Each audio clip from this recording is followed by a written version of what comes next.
Okay, alright. Topic po natin for today is about Kim Pao. Bago po natin umpisahan ang ating topic, gusto ko lamang po kayong batiin ng isang napakagandang umaga, tanghali at gabi po sa ating lahat. Diyan sa Pilipinas, guys.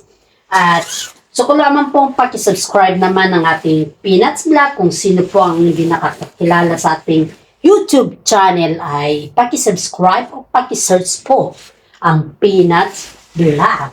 At yan po ay ang ating YouTube channel. Okay. Maraming salamat guys sa pagsuporta. Okay, alright. Topic po natin for today guys is Paolo Avellino nanggigigil sa mga chismosang aktres. Pangalawa naman po ay Gerald Anderson. Ano kaya ang plano niya kay Kim Chiu this coming December? Aamin na ba siya sa kanyang kasalanan? Or mag-explain na ba siya para malinawagan or malinaw sa lahat kung ano yung dahilan at wag na siyang mag-emote-emote? Or ano kaya? Line items natin for today, actress na di umanong humahabol kay Paolo Avellino ay kilala na pala ni Kim Chiu. Ano kaya mga to guys? Ito po tayo at umpisa na po natin ang ating updates for today. Okay, you're right. Heto na. Paolo Avellino. Ano na kaya ang plano? Plano po. Ito ayon po sa ating legit na sources guys is si Paolo Avellino guys is napakabait niya sa lahat ng larangan ng SOCMED at hindi lamang po sa lahat ng larangan ng SOCMED, kundi sa lahat po. Alam naman po natin guys na isa si Paolo Avellino na nagbibigay ng saya at hindi lamang po saya kundi nagbibigay din po siya ng katinoan sa lahat ng bagay.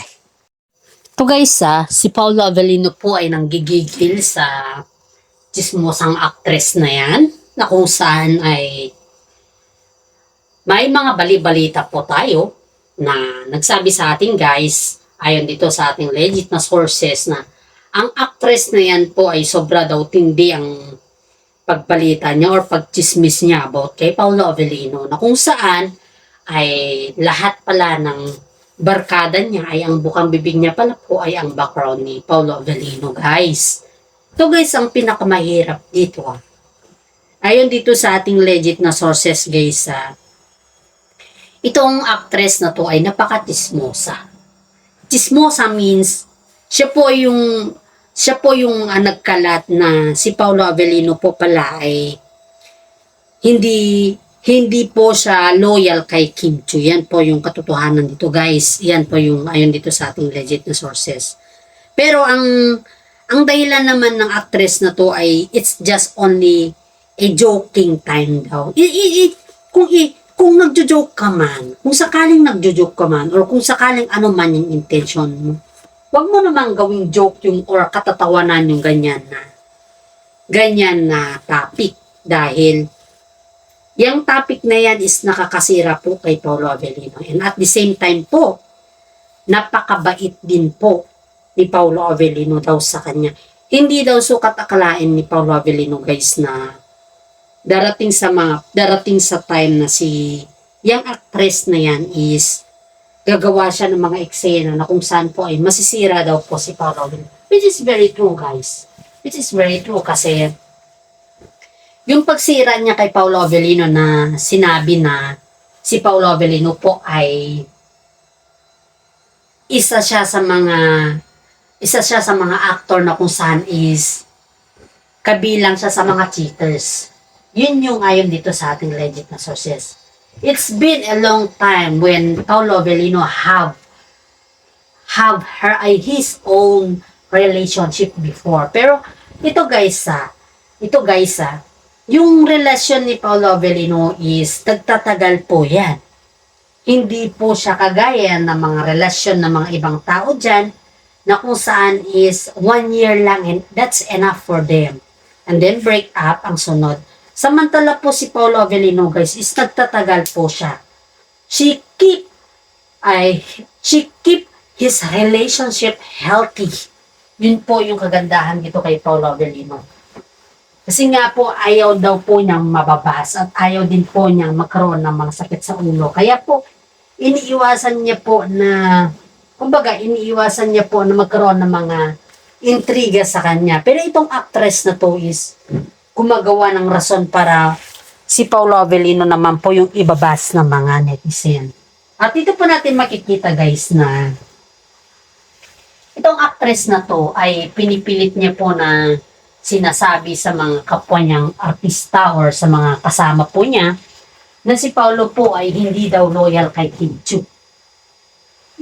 Parang may alam siya guys. Ito guys ito yung isipin natin dito. Itong actress na to guys is parang may alam siya sa background ni Paolo Avellino eh.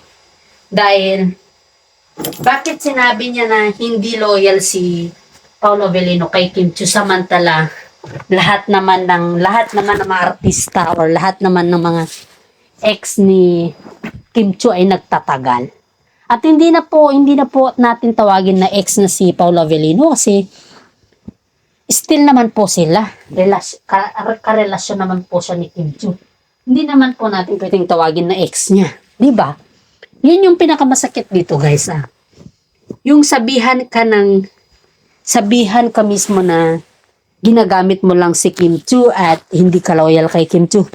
Kung wala ka namang pruweba or evidence, why you should keep on destroying some of the love team? What is your intention, right? Kung yung intention mo lang po ay gawin yan para ikaw ay magiging sikat, that's not a valid reason para sa akin guys. Kasi napakahirap po yan eh. Naninira ka ng kapwa mong tao sa sarili mong intention na ang lupit. Yan, that's the very big fact na hindi mo dapat siraan ang kapwa mo kasi ang kapwa mo, yan po yung nagbibigay sa'yo ng katotohanan.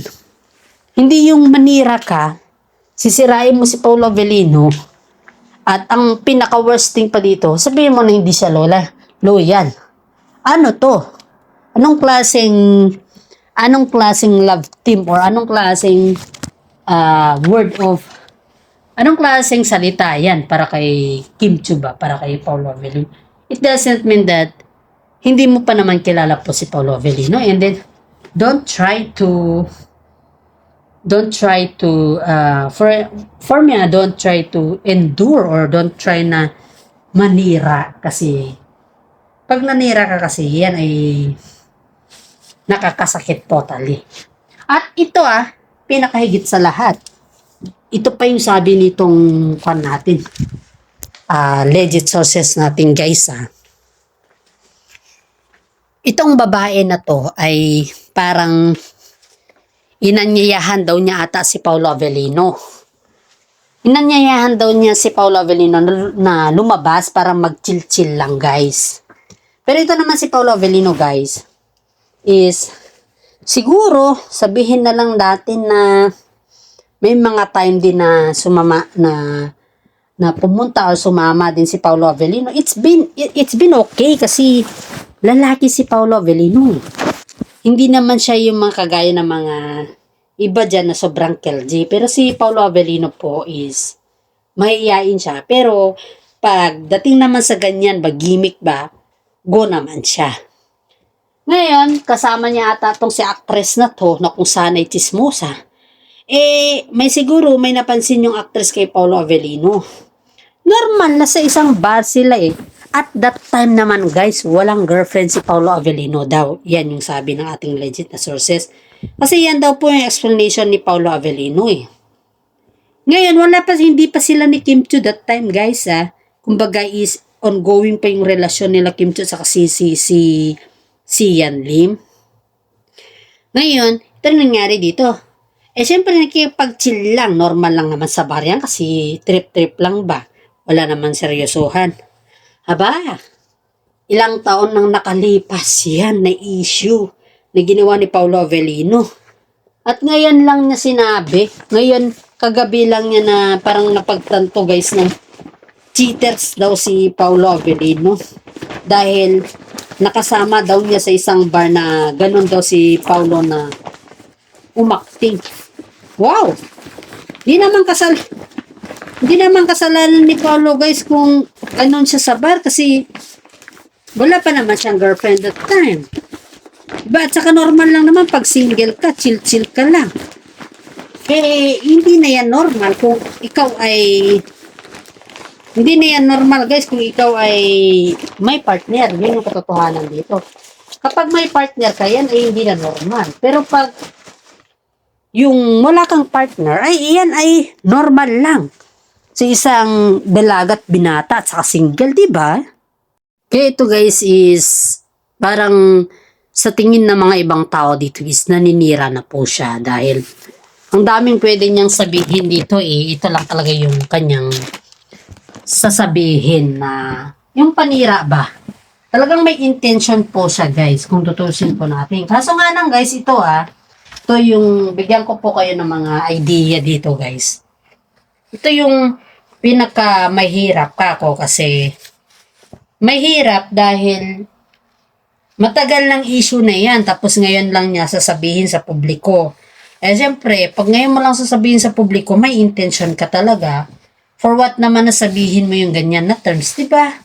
Yan yung nasa isip ng mga kapwa po natin na supporters ng Kim Pao dahil dehado po dito si Paolo Avellino, guys, kung tutusin natin.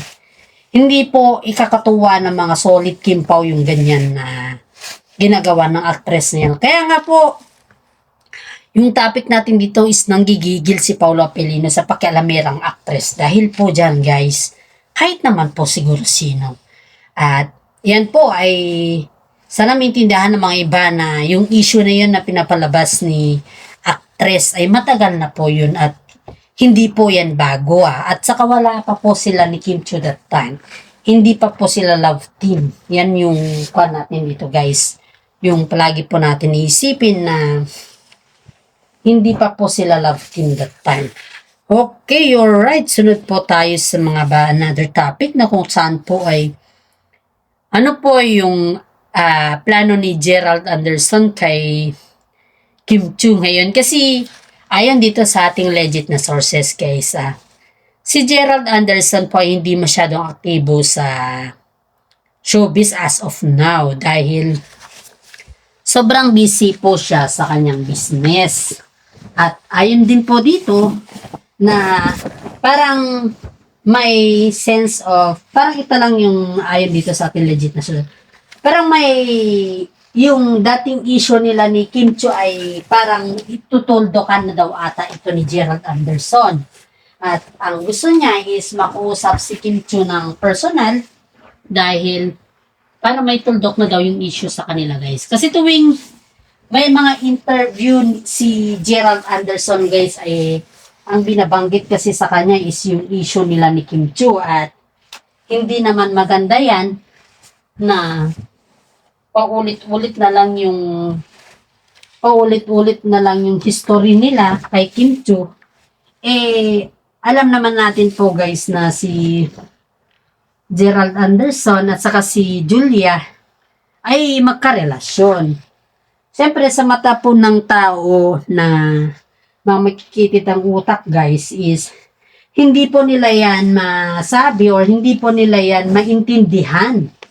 Dahil nga ang gusto pa rin nila ay si Gerald Anderson at saka si Kim Chiu guys, yung tambala ng Kidsi. Pero ngayon guys is gusto daw tuldukan ni Gerald Anderson yung mga issues, which is that is very true.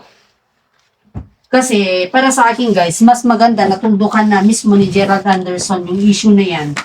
Dahil ang issue na yan kasi is masyado nang mahaba. At pilit pa kasi na sinisiksik nila si Gerald Anderson kay Kim Chiu. At ito guys ayon din dito sa ating legit na sources na parang may tampo daw si Julia, si girlfriend ni Gerald Anderson kay Kim Chiu dahil bakit tuwing may mga interview na ambus daw sa kanila ni Gerald Anderson ay ang talagang tinatanong po ay hindi yung relasyon nila ni Gerald Anderson eh. Kundi ang tinatanong po dito is yung ambos interview is yung ending nila Kim Chu at saka si Gerald Anderson. Yan daw yung palagi nilang tinatanong dito, guys. Kaya itong si Julia is may tampo ata kay Kim Chu hanggang ngayon. At yan daw po yung gustong ayusin ni Gerald Anderson, guys, kasi pati daw yung relasyon nila ni Julia ay apektado na daw, guys. Ayun yan po sa ating legit na sources. Apektado daw kasi instead na yung relasyon daw nila ni Julia yung pag-usapan sana sa publiko dahil matagal na sila or yung kasal nila, iba daw yung chinichika ng mga taga-showbiz kundi yung may ending na ba yung relasyon daw nila ni Kim Chu. Siyempre, nakaka-insulto yun sa part ni Julian Barreto dahil siya na po yung present na girlfriend ni Gerald Anderson as of now. Kaya nga ito, guys, sana naman po ay matuloy ito at sana naman po ay mabigyan na din ng linaw ang lahat dahil alam nyo, guys, pag hindi po mabigyan ng linaw ng lahat is kawawa naman po yung mga tao na umaasa. We can say umaasa, guys, dahil syempre sila po yung mga tao na akala mo ay may patutunguhan ng lahat. Mahirap kaya umasa, guys. Ang hirap umasa. Alam mo yan, ang hirap umasa sa taong hindi naman, wala naman talagang binatbat kundi paasahin lang, di ba? Ganyan kasi yung ginawa ni Gerald Anderson kay Kim Chu noon, guys. Kaya medyo ang mga fans is medyo po sila, aware po sila na hindi na naman sisipot si Gerald Anderson or yung mga sinasabi na naman ni Gerald Anderson na pakikipag-settle na kay Kim Chu is ang sabi ng ating mga fans dito sabi nila baka siguro ipamukha lang kay Kim Chu na wala na or something like that. Pero ayon dito guys, ito yung pinaka masaya sa akin kasi para matuldugan na tong issue na to Kasi napakasakit naman kay Kim Chu na gawan ka ng issue na samantala may ka-love team ka na, di ba? Tsaka si Julia naman, guys, is kung may tagpo siya kay Kim Chu, mag-usap sila. Wala namang kasalanan si Kim Chu kung tutuusin natin si Gerald Anderson nga yung nag-ghost kay Kim Chu Kaya medyo banta-bantayan mo yung boyfriend mo, Julia, kasi baka mamaya ikaw din yung ghosting na sinasabi. At hanggang dito na lang po, guys, ang ating content. Paki-like, subscribe, at share naman po ating content dahil isang malaking tulong na po yan para sa atin, guys. At alam pong kayo yung mga fans ko na nag-aabang dito. Maraming salamat at God bless po sa ating lahat.